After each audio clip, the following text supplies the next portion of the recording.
आकाशवाणी भोपाल से प्रस्तुत हैं प्रादेशिक समाचार।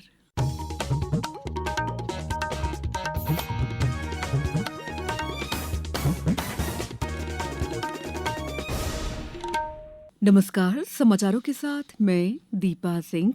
सबसे पहले मुख्य समाचार। राष्ट्रीय फिल्म विरासत निगम से होगा पुरानी फिल्मों का संरक्षण, कहा केंद्रीय मंत्री एल मुरुगन ने। भारतीय रेलवे का किराया दुनिया में सबसे कम। जल जीवन मिशन में उत्कृष्ट कार्य करने वाले होंगे सम्मानित। और भारत और दक्षिण अफ्रीका के बीच दूसरा T20 मैच आज। अब समाचार विस्तार से। सूचना और प्रसारण राज्य मंत्री डॉक्टर एल मुरुगन ने कहा है कि सरकार पुरानी फिल्मों के संरक्षण और डिजिटलीकरण के लिए राष्ट्रीय फिल्म विरासत मिशन को लागू कर रही है। लोकसभा में एक प्रश्न के लिखित उत्तर में डॉक्टर मुरुगन ने बताया कि अब तक इस मिशन के अंतर्गत 1469 फिल्मों का डिजिटलीकरण किया जा चुका है। इन फिल्मों की अवधि 43 लाख मिनट है। इनमें फीचर फिल्में, लघु फिल्में और वृत्तचित्र शामिल हैं। डिजिटलीकृत और पुनर्स्थापित फिल्मों का रखरखाव भारतीय राष्ट्रीय फिल्म अभिलेखागार द्वारा किया जा रहा है। श्री मुरुगन ने कहा कि सरकार बंगाली सहित सभी भारतीय भाषाओं के फिल्म निर्माताओं का समर्थन करती है। उन्होंने कहा कि सूचना और प्रसारण मंत्रालय अपनी फिल्म सामग्री विकास, संचार और प्रसार योजना के माध्यम से फिल्मों के निर्माण और प्रचार के लिए वित्तीय तथा अन्य सहायता भी प्रदान करता है।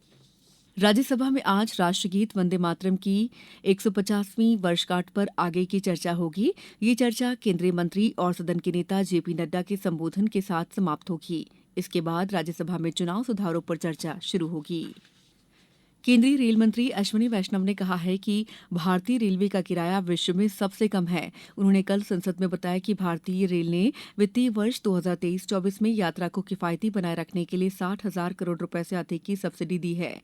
रेल मंत्री ने कहा कि पड़ोसी देशों की तुलना में भारत अपने यात्रियों को सबसे किफायती परिवहन सुविधा प्रदान कर रहा है। वस्त्र मंत्रालय में सचिव नीलम शमी राव ने कहा है कि सरकार के शिल्प दीदी कार्यक्रम ने महिला उद्यमियों को अपनी आय बढ़ाने में मदद की है। उन्होंने कहा है कि कुछ शिल्प दीदियों की आय 5 लाख रुपए से अधिक हो गई है।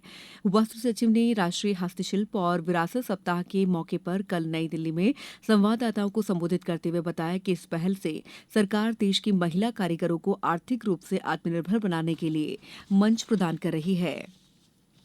मंडला जिले में मतदाता सूची के विशेष गहन पुनरीक्षण का कार्य अंतिम चरण में है। 100% डिजिटलाइजेशन का कार्य पूरा हो चुका है। कुल 8,16,651 मतदाताओं में से 7,44,410 मतदाताओं का डिजिटलाइजेशन पूरा हो गया है। कलेक्टर सोमेश मिश्रा ने बताया, मंडला जिले में भी चौथे नंबर पे और पहला ट्राइबल जिला था जिसमें 100% ईएफ डिजिटाइज किया था। इसके पश्चात सभी हमारे जो 945 बूथ है, जिसमें विधानसभा बिछिया में 304, निवास में 321 और मंडला में 320, टोटल 945 बूथों में 7 तारीख से लेकर 9 तारीख तक, आज दिनांक तक बूथ स्तर पे मतदान केंद्रों पे बीएलओ या बीएलओ सुपरवाइजर के द्वारा बीएलए की उपस्थिति में, जो कि हमारे विभिन्न राजनीतिक दलों से नियुक्त किए गए हैं, उनकी उपस्थिति में बैठक कराई जा रही है और एएचडीआर की सूची का वाचन कराया जा रहा है। साथ ही साथ एक प्रति मतदान केंद्र में चस्पा भी की जाएगी, ताकि इस पूरी कार्रवाई का हम पंचनामा भी तैयार कर रहे हैं, ताकि भविष्य में कोई भी किसी भी प्रकार की समस्या आए किसी को, या किसी को किसी नाम से दावा आपत्ति है, तो उसकी सही सही जानकारी मतदाताओं को मिल सके। ये समाचार आप आकाशवाणी मध्य प्रदेश से सुन रहे हैं। ये समाचार बुलेटिन यूट्यूब पर Madhya Pradesh news All India Radio channel पर और फेसबुक, साथ ही एक्स प्लेटफॉर्म पर AIR न्यूज भोपाल पेज पर सुने जा सकते हैं। इसके अलावा आप हमारी वेबसाइट newsonair.gov.in पर अथवा न्यूज ऑन AIR ऐप पर भी समाचार सुन सकते हैं। ब्रेक के बाद समाचारों में आपका एक बार फिर स्वागत है। मुख्यमंत्री डॉक्टर मोहन यादव ने कहा है कि प्रत्येक नागरिक को गुणवत्तापूर्ण पेयजल उपलब्ध कराना सरकार की सर्वोच्च प्राथमिकता है। उन्होंने अधिकारियों को जल स्रोतों में सीवरेज का दूषित जल मिलने से रोकने की कार्ययोजना बनाने के निर्देश दिए हैं।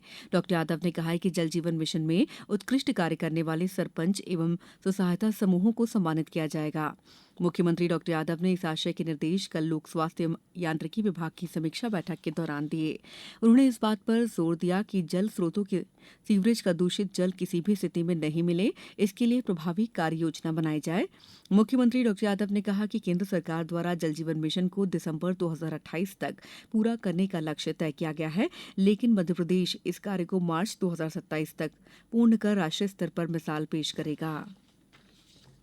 नागरिक उड्डयन महानिदेशालय डीजीसीए ने गुरुग्राम स्थित इंडिगो के कॉर्पोरेट कार्यालय में एक विशेष निगरानी दल का गठन किया है। डीजीसीए ने एक आदेश जारी कर इसकी घोषणा की है। इसका उद्देश्य उड़ान में देरी होने, इसके रद्द होने की स्थिति में यात्रियों को होने वाली असुविधा को दूर करना है। मुख्य सचिव अनुराग जैन ने सभी विभाग अध्यक्षों को निर्देश दिए हैं कि आगामी जनगणना 2027 को ध्यान में रखते हुए प्रशासनिक इकाइयों में जो भी परिवर्तन किए जाने हैं वे 31 दिसंबर 2025 तक अनिवार्यता कर लिए जाएं। मुख्य सचिव श्री जैन की अध्यक्षता में कल मंत्रालय में भारत की जनगणना 2027 के दृष्टिगत राज्य स्तरीय जनगणना समन्वय समिति की बैठक संपन्न हुई। गौरतलब है कि जनगणना के प्रथम चरण में मकान सूचीकरण और मकानों की गणना का कार्य 1 अप्रैल से 30 सितंबर 2026 के दौरान 30 दिवस की अवधि में किया जाएगा। मुख्य सचिव ने संबंधित विभागों को यह भी सुनिश्चित करने के लिए कहा है कि स्कूली बच्चों की पढ़ाई, मानसून इत्यादि को ध्यान में रखते हुए उक्त 30 दिन की अवधि निर्धारित की जाए। प्रदेश में 13 दिसंबर को लोक अदालत का आयोजन किया जा रहा है। नगरीय विकास और आवास विभाग ने सभी आयुक्त, नगरपालिक निगम और समस्त मुख्य नगर पालिका अधिकारी, नगर पालिका परिषद और नगर परिषद के प्रमुख अधिकारियों को पत्र लिखकर लोक अदालत में अधिक से अधिक लंबित प्रकरणों का निराकरण किए जाने के निर्देश जारी किए हैं। भारत और दक्षिण अफ्रीका के बीच दूसरा टी20 क्रिकेट मैच आज शाम 7 बजे से चंडीगढ़ के महाराजा यदुवेंद्र सिंह अंतर्राष्ट्रीय क्रिकेट स्टेडियम में खेला जाएगा।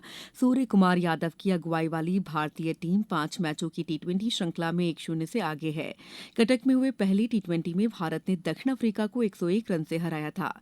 सीरीज का तीसरा मैच धर्मशाला में, चौथा लखनऊ में और अंतिम मैच अहमदाबाद में खेला जाएगा।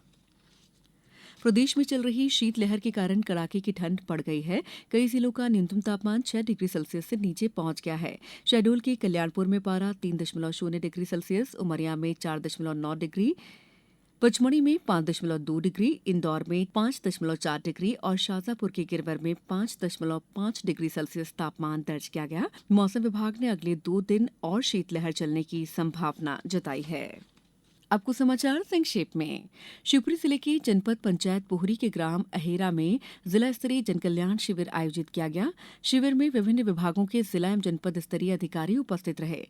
नर्मदापुरम जिले के टारसी में सरकारी कन्या कॉलेज में कल मानवाधिकार दिवस पर जागरूकता कार्यक्रम आयोजित किया गया।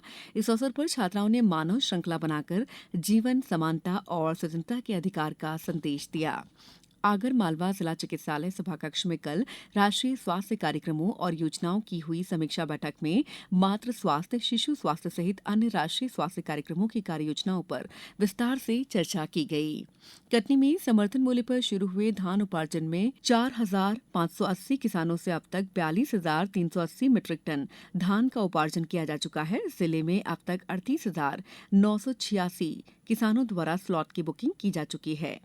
कटनी में किसानों को पराली जलाने से होने वाले नुकसान से भी अवगत कराने के लिए कृषि अभियांत्रिकी विभाग द्वारा रथ भ्रमण के माध्यम से निर्वाई प्रबंधन जागरूकता अभियान चलाया जा रहा है। गुना कलेक्टर किशोर कुमार कान्याल ने जल निगम के अंतर्गत गोपी कृष्ण समूह जलप्रपात योजना के कार्यों की समीक्षा की। इस बुलेटिन में बस इतना ही। अगला बुलेटिन दोपहर 2:10 पर। नमस्कार।